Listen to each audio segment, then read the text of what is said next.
تاثیر اتنی ہے، تو اندر جلاؤ دیا نبی پاک کی محبت و عشق کا، پھر نماز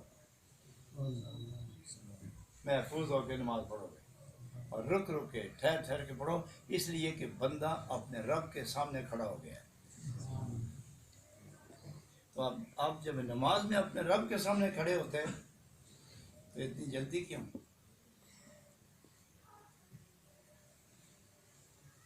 پھر اتنی بد مزاجی کیوں؟ اتنی بے رنگی کیوں؟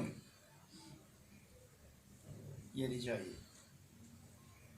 بس اپنا دل ٹھیک کرو، اپنی نظر ٹھیک کرو، باطن ٹھیک رکھو، اللہ اللہ کرتے رہنا، کوئی پتہ نہیں بلاوا کیسے پتہ آ جائے، ہر وقت تیار رہنا چاہیے۔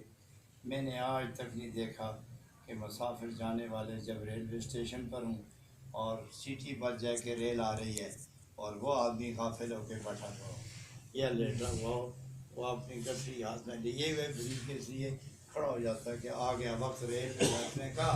تو مومن تیری موت کی ریل تو ہر وقت چلتی پھرتی ہے، نہ جانے کس اسٹیشن پر اٹھائے جاؤ گے، اس لیے اپنا بریف کیس نیکیوں والا بھر کے رکھو اور ہاتھ میں رکھو۔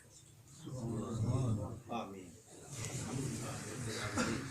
الصلاۃ والسلام علی رسولہ محمد وآلہ وصحبہ اجمعین۔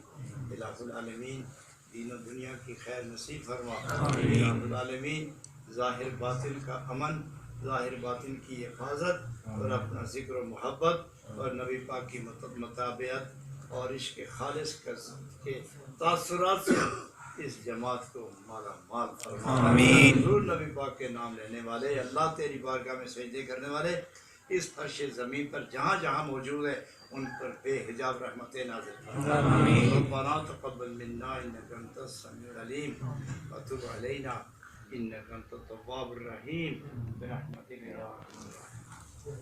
اب بہتر یہ ہے کہ سارے حضرات